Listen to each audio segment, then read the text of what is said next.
네, 안녕하세요. 토마토패스에서 전산세무 2급 강의를 하고 있는 박명희 강사입니다. 반갑습니다. 자, 전산회계 1급을 수강하셨거나 또는 수강하셔서 좋은 결과로 합격을 하셨거나 아니면 뭐 다른 학원에서 공부를 했는데 전산세무는 저한테 공부를 하고 싶거나 뭐 다양한 루트를 통해서 전산세무 2급 강의를 이제 수강하시기 위해서 OT를 듣고 계시죠. 자, 이번 시간은 이제 이론이긴 한데 이번에는 전산세무 2급이라고 하는 이 시험의 특징 그리고 시험과 관련된 여러 가지 이제 안내로 오리엔테이션을 함께 진행하고자 합니다. 자, 일단 화면을 잠깐 보시면은요. 전산세무 2급 자격증은 어느 정도 수준이 좀 있다라고 하는 거고요. 그러니까 과목은 재무회계랑 원가회계랑 그리고 세무회계 중에서 소득세하고 그리고 부가가치세 이렇게 네 가지 과목이 시험에 출제가 되고 있어요. 그러니까 네 가지 과목이 수준이 아주 낮진 않아요. 어느 정도의 수준은 있어요. 그런 개념이고요. 그리고 뭐 관련 지식을 가지고 하는. 그다음에 우리가 요즘에는 뭐 세무, 회계라고 하는 시험의 특징 중에 하나가 다 누가 이렇게 수기로 작업하지는 않으니까 전산을 프로그램을 활용해서 시험 보는 거죠. 그래서 전산이라는 이름이 붙는 거고요. 그러니까 전산이 더 중요하냐 아니면 이론이 중요하냐라고 말하면 사실은 이론이 중요한 거예요. 그러니까 이론이 안 돼 있다. 그러면 전산이라는 프로그램을 활용할 수 있는 능력을 물어보는 건 아니고 너가 이론이 되어 있어? 그럼 프로그램을 활용해서 네 실력을 보여줘. 라는 게 이 시험의 특징이기 때문에 이론 공부를 탄탄하게 하셔야 실무편에서 여러분이 알고 있는 내용을 잘 활용할 수 있어요. 그래서 전산회계 프로그램을 좀 활용한다는 뜻이고요. 그 프로그램의 명칭이 이제 K랩이라는 프로그램이 되겠습니다. 그 프로그램이 어떻게 생긴 건지는 실무편에서 여러분이 이제 공부를 하실 거고, 그다음에 시험 정보는 뭐 국가공인 자격증이고요. 응시 자격은 뭐 읽어보시면 되고요. 전산 세무 2급은 1시간 30분, 그러니까 90분 동안 시험을 응시하게 돼요. 그러니까 시험 시간은 당연히 뭐 이론하고 실기를 같이 1시간 안에 이제 보는 거니까 1시간 반 동안 시험 보기 때문에 시간이 되게 부족하다. 시간이 부족해가지고 시험 문제를 못 풀었다라는 경우는 사실은 제가 이제 들어본 적이 없어요. 실제로 정말로. 대신 몰라서 못 푸는 거야 사실은. 사실 전산회계 1급 같은 경우는 회계를 처음 공부하셨을 때 나 그냥 회계 1급 따야지 이래가지고 공부하는 경우가 많거든요. 그러면 시간이 부족해요. 그러니까 내용이 어느 정도가 숙지가 안 돼도 시험을 보니까. 근데 전산세무 2급은 여러분들 듣고 계신 여러분들은 어느 정도는 수준이 딱 준비되어 있는 상태에서 세무시험을 보기 때문에 시간이 부족하지는 않으실 거고요. 자, 시험 접수는 한국세무사회 국가공인 자격시험 라이센스 KACPA.or.kr로 접속해서 이제 하실 거고 알고 계시리라고 저는 일단 생각은 들지만 가이드는 해드릴 거고요. 뭐 아래 보시면 되고요. 응시료는 현재 지금 25,000원 조금 올랐죠. 자, 검정 방법은 전산세무 2급 자격증은 이론 전체 범위가 30%고요. 실기 범위가 70%인데 얘가 말하는 실기는 전산 프로그램을 활용해서 문제를 푼다는 뜻이지 실기를 입력하는 방법을 물어보는 게 아니니까 결국은 전부 다 이론이 정리가 되어 있는 상태에서 실무시험을 보시는 게 맞고요. 그리고 이론 같은 경우는 객관식 사지선다로 15문제가 출제돼요. 15문항이고요. 문항당 3점씩입니다. 그 점수 배점이 30점이라는 뜻이에요. K랩이라는 프로그램을 이용하는 문제는 전체가 시험 점수 문제가 70점 배점이고요. 100점 만점 중에 여러분의 합격 점수는 70점 이상이면 합격이 돼요. 70점만 맞으면 돼. 75점 맞아. 너무 기뻐. 80이야. 대박. 100점 맞는 사람들도 봤어요. 뭐 100점까지 맞을 필요 있나? 100점 맞으면 좋지만. 근데 뭐 100점 만점을 향해서 이 자격증을 공부하기 위해서 깨알같이 모든 걸 공부하면 좋은데 그러나 우리는 인간이기 때문에 실수라는 걸 할 수 있고 저도 이제 세무회계 강의를 하고 있는 강사긴 한데 그러니까 세무회계 강의를 하면은 막 깐깐할 것 같고 막 하나부터 열까지 숫자에 대한 개념이 되게 막 예민할 것 같고 그렇지만 그렇지 않거든요. 뭐 그렇게 않으면서 세무회계를 강의하는 게 더 메리트가 있는 거예요. 모든 걸 다 깐깐하게 할 수는 없어. 그럼 매력이 없어. 여러분도 마찬가지인 거야. 그러니까 세무회계 자격증을 취득한다. 너무 예민하게 굴지 마시고 그냥 조금 더 러프하게 한 개 정도 틀릴 수 있지.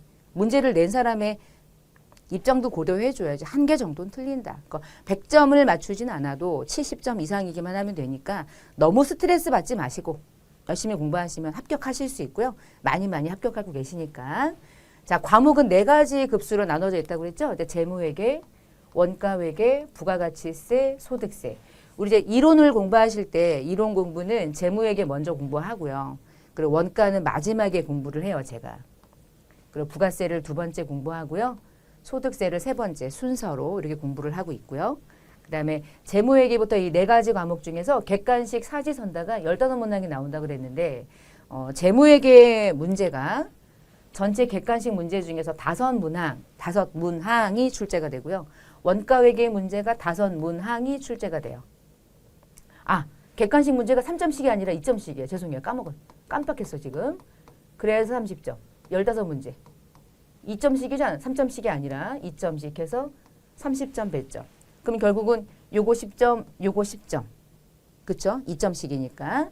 그리고 부가가치세랑 소득세가 부가세가 한 3문항 정도가 출제가 되는 편이고요. 소득세가 한 2문제 정도가 출제가 되는 편이에요. 그래서 전체가 15문항이 이렇게 문항이 기본적으로 이렇게 대부분 정해져 있는 상태에서 시험 문제가 출제가 되고 있다라고 보시면 되겠어요. 실기는 짬뽕이고 실기는 이것들을 다 짬뽕으로 이제 묶어서 문제가 출제가 된다라고 보시면 되겠어요. 자, 지금 화면에 좀 글씨가 좀 작죠? 작아도 돼요. 지금 뭐 문제를 풀려는 게 아니라 어떻게 나오는지 기출문제 예시를 보여드리는 거예요. 자, 이론 문제는 15문제가 나온다고 설명을 드렸죠? 이제 그 중에서 자, 1번, 2번, 3번, 4번, 5번까지는 재무회계. 자, 6번 문제인데 뭐 간접비, 원가 문제죠? 원가 문제죠. 자, 원가 문제 이렇게 해서 6, 7, 8, 9, 10 여기까지가 원가 문제. 그 다음에 11번하고 12번이 소득세 문제, 2문제. 그리고 마지막에 부가세 해가지고 부가가치세가 객관식으로 3문항. 그렇게 해서 객관식 문제는 15문제가 출제가 되고요. 위에부터가 이제 실기 문제인데 전산회계 1급을 혹시 공부하시고 세무 2급을 수강하시는 분들이면 약간의 차이가 있다는 것을 여러분 좀 인지하시면 좋을 것 같아요. 전산회계 1급은 맨 처음에 막 이런 거 나오잖아. 거래처를 등록하세요. 3점. 뭐 이렇게.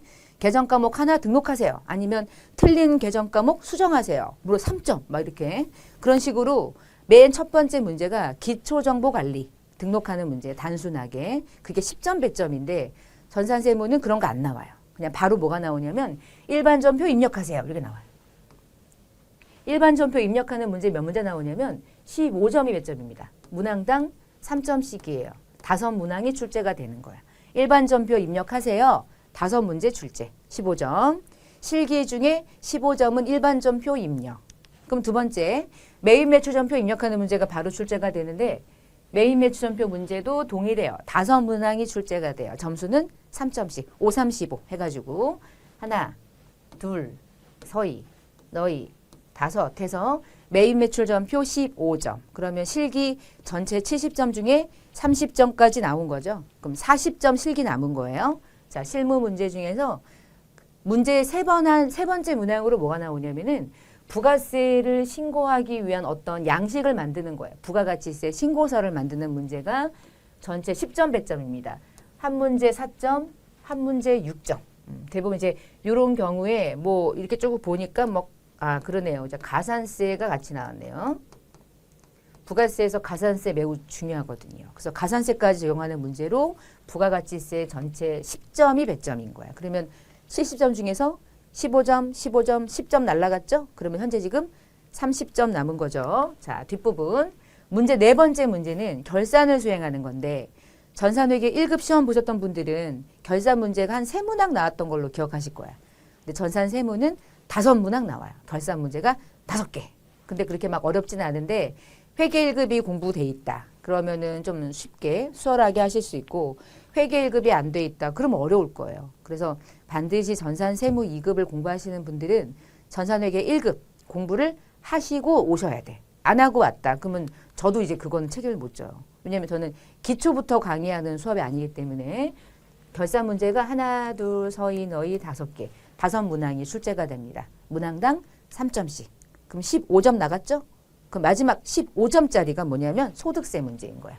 자, 소득세 문제는 원천징수랑 관련된 문제로 15점 배점인데 요게 6점이거든요. 그러니까 요게 9점인 거죠. 이게 뭐 6 더하기 9. 한 문제 6점, 한 문제 9점. 9점짜리 문제는 연말정산을 직접 수행하는 문제. 그래서 약간 난이도가 조금 있을 수 있어요. 근데 생각보다 연말정산은 오히려 더 잘하시더라고요, 학생들이. 왜냐면 그렇게 막 어렵게 느껴지진 않나 봐요. 자, 이렇게 기출문제 제가 화면을 보여드린 이유는 전산세무 2급이 이런 패턴으로 문제가 출제가 된다. 그래서 이런 형식으로 문제를 풀어야 되니까 공부할 양이 생각보다 여러분이 알고 있는 것보다 오히려 더 많을 수도 있고 공부를 했던 경험이 있으신 분들은 뭐 괜찮구나라고 생각할 수도 있어요. 한번 보시라고 제가 화면으로 조금 보여드렸어요. 자, 2022년도에 이제 시험은 연 6회 시험을 보고요. 대부분 짝수달의 시험 본다고 보시면 돼요. 2, 4, 6, 8, 10, 12 이렇게 해서 그래서 여러분이 언제 접수해서 언제 시험 볼 건지를 기간을 잘 잡아서 세무 2급은 넉넉하게 한 2달은 공부하셔야 되지 않을까 싶어요. 그리고 강의를 듣고 그냥 강의를 들었는데 이해가 돼. 틀린 말은 아니니까 제가. 그러면 강의를 들었어. 이해가 돼. 그러면 끝 하시면 절대 이 시험은 준비가 안 돼요. 반드시 교재 안에 있는 문제를 푸셔야 돼요. 교재 안에 있는 문제로 문제풀이를 안 하거나 복습이 안 되면 절대 시험을 보기가 어렵습니다. 왜냐하면 강의를 듣는 순간에는 이해가 되는데 강의를 딱 멈추고 문제를 풀 때 문제가 안 풀리면 이해를 못한 거예요. 그래서 반드시 문제풀이를 하셔야 돼요. 문제풀이를 하는 것까지 제가 막 앉혀놓고 할 수는 없잖아요. 여러분하고 저하고 이제 온라인으로 만나게 되니까 그건 여러분이 하셔야 될 몫이 되고 저는 열심히 설명을 드리는 거죠. 이게 왜 이렇게 나오는지, 이게 왜 이렇게 만들어졌는지에 대한 설명을 드리면 이해가 됐어. 그러면 그 다음은 암기하셔야 되는 거야. 시험이기 때문에 이해됐으니까 암기가 자동으로 되겠지는 없어요. 이해가 되면 암기는 반드시 하셔야 돼요. 근데 제가 막 설명을 조금 자세하게 해드리는 이유는 뭐겠어요? 설명을 들어서 이해가 되면 암기가 수월해지죠. 그러려고 하는 거예요. 제가 뭐 얘는 쭉 읽은 다음에 얘는 동그라미 치고 요거 외우세요 이렇게 해가지고 하는 건 강의가 아니죠. 그러면 하질의 강의가 되는 거니까. 자, 그렇게 강의를 진행할 거고. 우리 이제 교재 보시면 출제 경향 분석을 제가 조금 해드렸는데 객관식 15문제 뭐 제가 설명드린 거고요. 한 회차마다 문제가 어떤 게 조금 더 많이 나오더라라고 하는 거는 제가 이제 출제 빈도수를 좀 이렇게 나름의 만들어서 교재 안에 수록을 했어요. 여러분이 참고사항으로 이제 보시면 되고요. 제가 잠깐 샘플로 보여드릴게요. 실무도 마찬가지예요.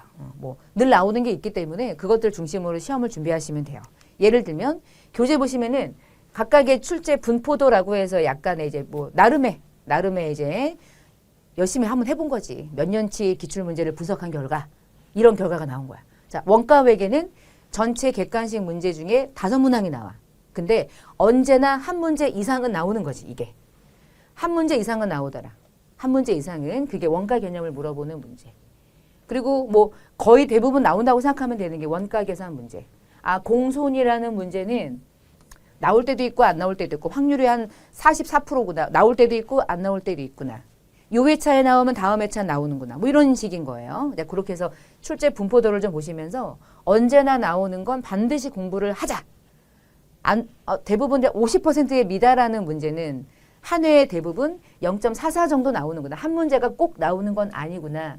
그렇다고 얘를 공부 안 해? 공부 안 하면 내가 시험 봤을 때 나오면 어떡해? 결론은 다 공부하는 거예요. 근데 이제 분포도가 있으니까 나름의 우리 시대고시하고 열심히 분포도를 분석한 거니까 참고사항으로 보시라고 제가 가이드를 하고요.